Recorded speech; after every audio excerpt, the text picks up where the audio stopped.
WhatsApp guys, my name is Sudhir Rathod. Welcome back to my new channel and thank you for the lovely response. તમે લોકો પહેલાં જે blogs ઉપર જે response મને જે બતાવતા હતા ને એ રીતે બતાવતા રહેજો. એટલા બી અમદાવાદના જે બી પ્લેસ છે ને એ બધા કંઈક અત્યારે હું અને જયદીપ મારો ભાઈબંધ જે 2 જણા છે ને અમે લોકો અત્યારે સાબરમતી આશ્રમની મુલાકાત લેવા માટે તો જોઈએ કેવું છે એમ.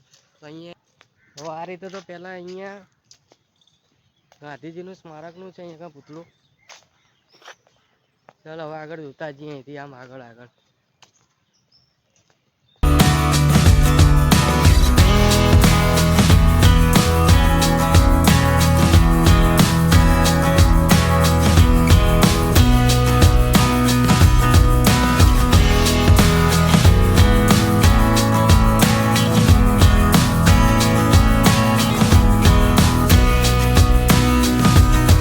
પેલો ફુગ્ગો લગાવેલો દેખાય કઈ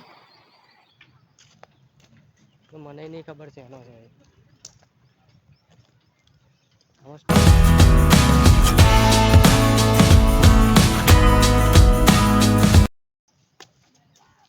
તું આવેલો પેલા આ બાજુ ક્યાં એક વાર નહીં આવ્યો હજુ. અહીં ક્યાં બી લખેલું બી નહીં આવ્યું છે. હૃદયકુંજ બાપુનું નિવાસન, પ્રાર્થના ભૂમિ, પુસ્તક વેચાણ કેન્દ્ર, સંગ્રહાલય, પીવાનું પાણી. આ જગ્યા કઈ છે ખબર હે તને કોઈ? ટૂર ગાઈડ બી નહીં હોય ને કે આ વસ્તુ કંઈ કરતા હોય એવું. અંદર જવાનું જવાતું હશે ને અંદર અહીંયા. ચાલ અહીંયા અચ્છા ચાલ. આ અહીંયા ઘણા પોસ્ટર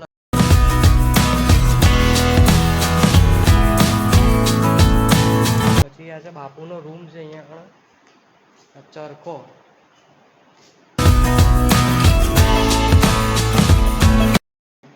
અરે ગાંધીજીનો ચરખો છે. આ કઈ રીતે ચલાવતા હતા એ તમે બતાવી શકો?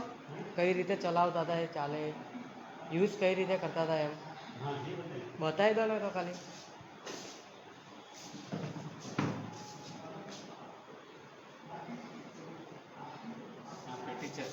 અચ્છા ગાંધીજીની ઈચ્છાથી હા ગાંધીજી જે 1915માં અહીંયા આવ્યા એ પહેલાં મેં વિચારી રાખેલું. બરાબર. ભારતને જો સાચા અર્થમાં આઝાદી જોઈએ તો સ્વાવલંબન પોતાની જરૂરિયાતો જાતે બનાવવી પડશે. બરાબર. વિદેશો તરફ મોડું કરવાનું નહીં.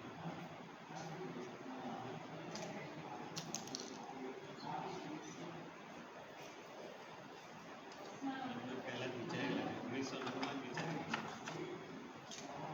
એવું છે કે હું મશીનો વિરોધી નથી પણ જો એક મશીન આવવાથી 1000 હાથ બેકાર થઈ જાય. બરાબર. આપણા દેશ માટે યોગ્ય નથી. મતલબ એમને જે બનાવતા હતા આની આ સાધનથી જ બનાવતા હતા પહેલાં પસંદગી કરી. બરાબર. કાપડ જાતે નાનપણમાં મેં ચોખ્ખો જોયેલો પણ યાદ નહોતું, ભૂલી ગયા હતા. અચ્છા.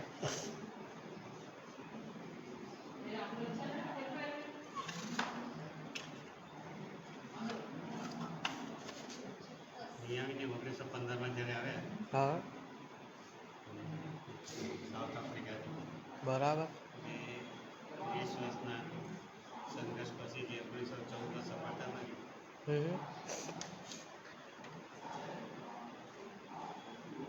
સત્યાગ્રહનો પ્રયોગ કર્યો હતો. અહિંસક આંદોલન સફળ થયું.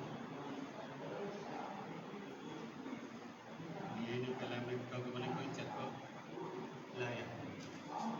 બરાબર. એને પહેલાં ડિમાન્ડ કરી કે વિચારિત રાખેલું કાપડ માટે અને અમદાવાદની પસંદ એમણે એટલા માટે જ કર્યું કે 3 કારણ.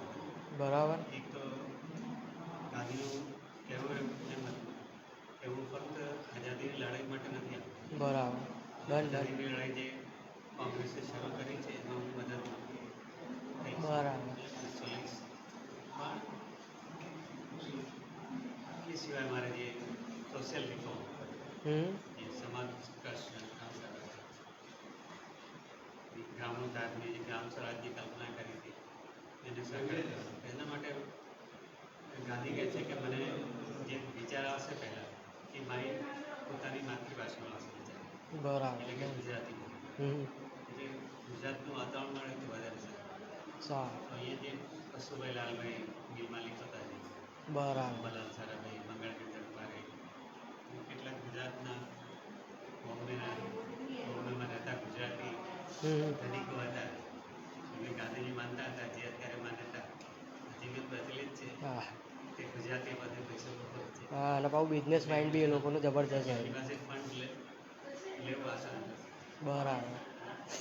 એક કાલ બીજું જે કાપડનું હતું વિચારજે ચરખાનો જે પ્રયોગ કરવાનો એના માટે તો અમદાવાદથી વધારે શ્રેષ્ઠ કોઈ જગ્યા નથી. કોઈ જગ્યા નથી બીજી. માન્ચેસ્ટર ઈસ્ટ કહેવાતું હતું. હા. કાપડની મિલો અહીંયા પુષ્કળ હતી અને ગુજરાતના ગૃહનું ઉત્પાદન બી ખૂબ થતું. બરાબર. કપાસ છતાં જોઈ લો તમારે અત્યારે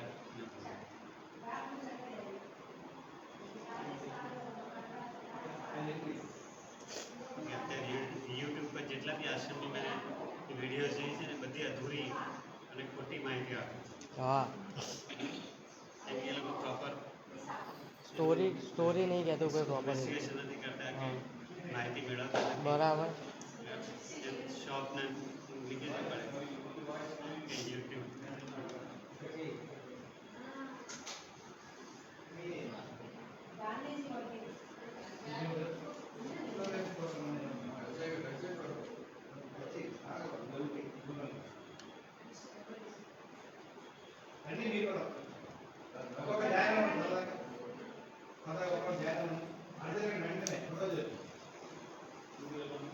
छूना नहीं किसी हाँ किसी चीज को सूचना लिखी हुई आ गई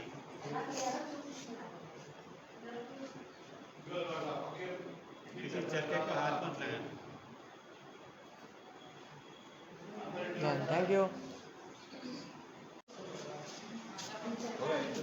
ગાંધીજીના ચરખાઓ બધા અહીંયા જેમાં જે રીતે કરતા હતા ને એમને એ બધું એ ટાઈપનું છે કે કઈ રીતે ક્યાં કેટલા ચરખા હતા એમના કઈ રીતે શું કરતા હતા એ બધું છે. એક આ ચરખો છે, પછી અહીંયા છે આયરો આ એક મેઇન चरखो શું कहनो चाह रहे इस चरखे पर कमलबाजी से 1124 से बारीक सूत की कटाई थी. अच्छा, मतलब પહેલાનો છે તો સૌથી પહેલાનો આ છે ને મશીન છે, કોઈ ખબર આઈડિયા કંઈ? અચ્છા, આઈડિયા જે પેલા દોરા જે બધા બનતા હશે ને જે કાપડ બનાવે ને આઈડિયા જો એના બધા જે ફોટા છે એ વખતે જે લોકો અહીંયા જે કામ કરતા હતા ને બધા એ ટાઈપનો. તો આમાંથી મને ખબર નથી કે કોણ શું છે. એક આઈડિયા છે. આ કોણ છે તને ખબર છે? આ બધા કોણ કોણ હતા એ? ગાંધી બાપુ છે, પુતળાભાઈ છે. અચ્છા, આઈડિયા પછી અચ્છા, અને ત્યાં અહીંયા આગળ શું બાપુની રાઇટિંગ, બાપુની હેન્ડ રાઇટિંગ છે અહીંયા. જે લોકોએ જે જોયું ને અંદર ગાંધીજીના ચરખામાં એમને કઈ રીતે સેના ઉપર વર્ક કરતા હતા એ બધું અમે લોકો જોયું. પછી ચરખા જોયા તેના પછી ત્યાં એક દાદા હતા ને એમના જોડે ત્યાં બધું જોયું કે કઈ રીતે એ બનાવતા હતા. ત્યાંથી પેલું જે મશીન હતું કે મને કોઈ આઈડિયા નથી એને શું કહેવાય, એના અંદરથી અમે લોકોએ ચેક કર્યું. પછી ખબર પડી કે આ રીતે બી થતું હતું. પછી એના બીજા ચરખા જોઈને અમે રૂમ જોયો, પણ ત્યાં રૂમમાં જે વિડીયો શૂટિંગ અંદર જે પેલું રેકોર્ડિંગ ચાલતું હતું ટીવી ઉપર એવું ના બધા જગ્યાએ યુટ્યુબની ગાઈડલાઈન છે એના કારણે. હવે જોઈએ આપણે આગળ જઈને બીજું કે કઈ જગ્યાએ શું શું વસ્તુ છે અહીંયા. આ બાજુ આગળ બીજા રૂમ છે આગળ કોઈ ગાંધીજી. Okay, thank you.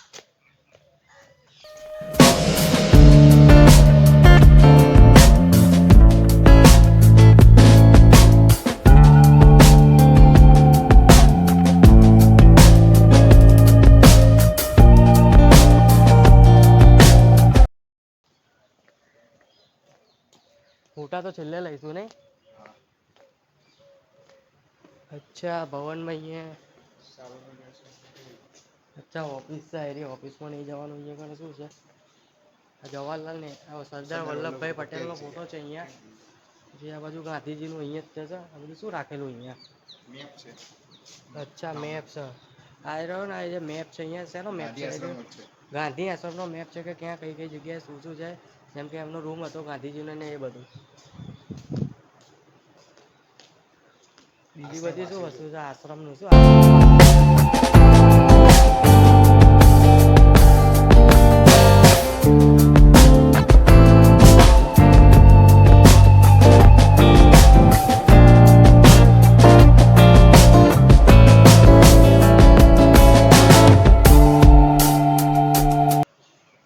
બરાબર છે. આટલી તો ખબર પડી ગઈ અહીંયા શું છે.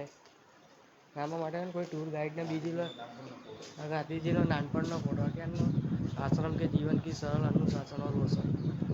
અચ્છા એ આટલી તો ખબર પડી ગઈ. હવે આગળ જઈને જોઈએ.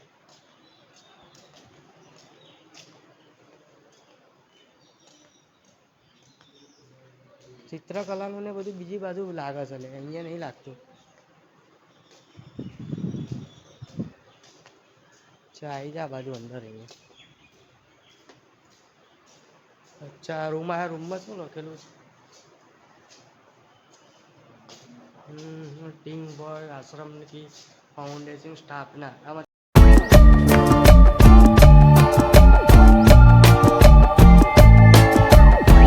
ચરખો બી અહીંયા પણ પડ્યો છે.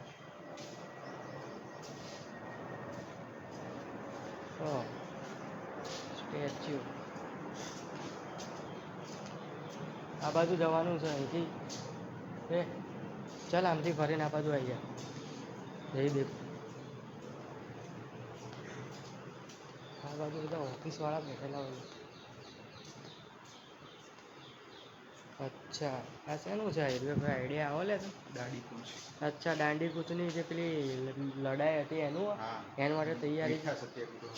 અચ્છા વિઠ્ઠા સત્યાગુરુ સાથે સ્ટોરી ખબર છે, મને નથી ખબર. ગાંધીજી સરખો બધી જગ્યાએ અહીંયા મૂકેલો નહીં એમને જ્યાં આવે જેટલી જગ્યાએ. ચાલ હેડ હવે બીજા છે કે નહીં હવે ક્યાં જશું? જોઈએ. હવે આગળ આ બધું મેદાન લાગે અહીંયા. આ શેનું મેદાન છે અહીંયા કોઈ ખબર આઈડિયા? કંઈ નહીં ચાલ આગળ જોતા જઈએ. હવે બધે જોતા જઈએ. પહેલાં તને બીજો કોઈ આઈડિયા નહીં હોય ને બધું તને તો ખબર હશે કે ક્યાંથી કઈ રીતે શું કરતા હોય. કેમ કે તને આમ આઈડિયા આવે, મને આઈડિયા નહીં આવતો એટલે કેમ કે હું ફર્સ્ટ ટાઈમ હજુ વિઝિટ માટે આવ્યો. કોઈ ટૂર ગાઈડ હોય ને આપણા જોડે તો આપણને ખબર પડી જાય એની અંદર. પેલી બાજુ આપણે જોઈ લઈએ ત્યાં જઈને કે કઈ રીતે શું કરે. પણ આપણે કેટલી બધી જગ્યા કરેલી ને. એક આશ્રમ અહીંયા છે, એક આશ્રમ પેલી બાજુ છે. હવે આખો આશ્રમની ખબર નહીં પડતી કે ત્યાં કઈ કઈ ટાઈપનું શું છે.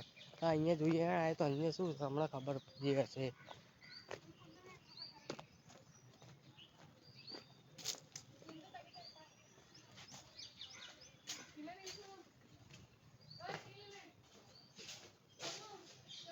આ તો ખબર નહીં શું છે. પેલી બાજુ એટલે ખબર હમણાં આગળ જાય એમનું શું હોય. વેચાણ કેન્દ્ર આ બાજુ લાગે અહીંયા ક્યાંક જ તે. એરો પેલી બાજુ મારે તો નહીં. હા એ રહ્યું અહીંયા જ છે. આવી જા તું મારી જોડે રહે ને ભાઈ.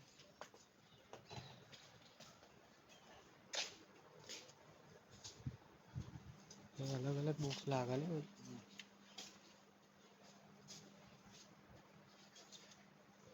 મગ ને બધી બીજી કોઈ પુસ્તક જો આપણા જેવી લેવા જેવી હોય.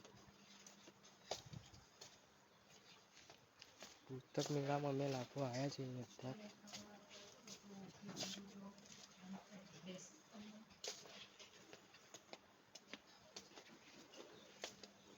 ખાદી વેચાણ કેન્દ્ર એની અંદર શું છે?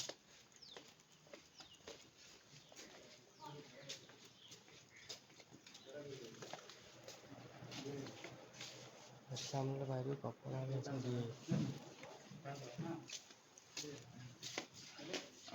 ચેન્જિંગ રૂમ છે. ચેન્જિંગ રૂમ છે. જવા દો.